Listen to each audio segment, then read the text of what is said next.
sesuatu lembaga yang seharusnya memang memiliki marwah anggun begitu seperti macan. Tentu hari ini sangat haru ya, ini adalah puncak dari studi saya di doktoral ilmu kepolisian STIK Lendiklat Polri, begitu bahwa ya hari ini saya yang notabene bukan anggota polisi, saya dari unsur advokat, tapi bisa kemudian mengenyam, bisa belajar bersama dengan rekan-rekan kepolisian, perwira-perwira menengah, perwira-perwira tinggi di institusi kepolisian untuk belajar mendalami terkait dengan ilmu kepolisian. Ini kemudian menegaskan bahwa ilmu kepolisian ini semakin bersifat multidisipliner, artinya tidak harus inklusif pada satu bidang, tapi juga multi bidang. Itu satu hal.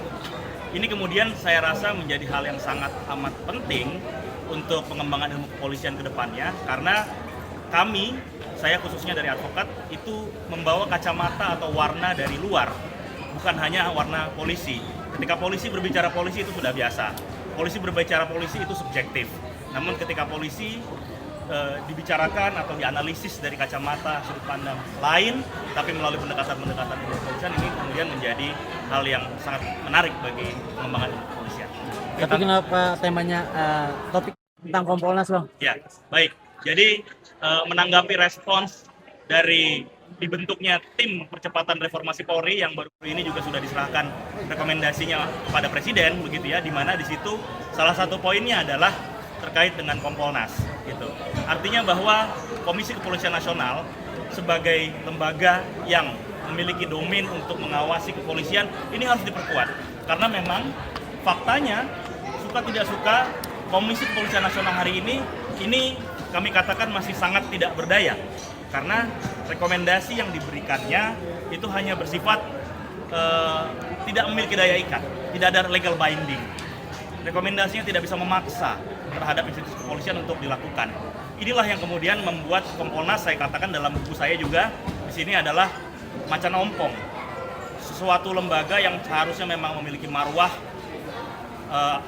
anggun begitu seperti macan. Namun apabila tidak ada giginya, maka ini akan menjadi tidak ada efektifnya, seperti itu. Bang, mungkin di lingkungan kepolisian gitu, mungkin ada kesan-kesan gitu, yang pendidikan di lingkungan kepolisian, dan abang sendiri bukan dari latar belakang polisi gitu. Ya, tentu latar belakang saya dari advokat, tapi kemudian saya juga aktif di dalam pergerakan, khususnya di gerakan pemuda Ansor, gitu ya. Tadi hadir juga di sini Ketum Adin Jauharudin, Ketum Ansor, dan juga Gus Yahya Khalil Stakuf, Ketua Umum PBNU. Artinya bahwa ilmu kepolisian ini harus dibungkus dari masyarakat yang paling mayoritas seperti itu. Dan kami Nahdlatul Ulama, Gerakan Pemuda Ansor sebagai basis massa Islam di Indonesia yang memegang memang mayoritas, ini harus memiliki peran lebih. Untuk apa? Bukan untuk kelompok kami saja, tapi memang kami bisa menyuarakan apa kehendak rakyat, kehendak masyarakat, dan mulai dari grassroots sampai dengan yang lebih tinggi, seperti itu. Ini ada aplikasi nanti pendidikan yang abang dan dokter saat ini untuk kegunaan kepada masyarakat seperti itu, Pak. Ya, baik. Tentu masukan-masukan positif melalui opini-opini, kolom, tulisan yang kontributif itu terus kami kembangkan. Tentunya di dalam Gerakan Pemuda Ansor juga ya, mengkritisi kebijakan-kebijakan kepolisian, mengkritisi kebijakan-kebijakan yang dibuat oleh pemerintah, khususnya dalam KPRP ya, tim percepatan reformasi Polri. Untuk apa? Tujuannya satu hal, karena kecintaan kita terhadap institusi kepolisian, bahwa institusi kepolisian harus memiliki kepercayaan publik yang terus meningkat, bukan menurun, gitu.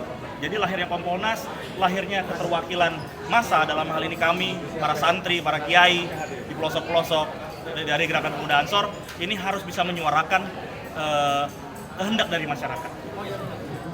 Tadi mungkin terakhir, Bang, pengujinya adalah Wamenkum, yaitu Pak Oto Hasibuan dan juga Pak Bambang Susatyo. Itu seperti apa, Bang?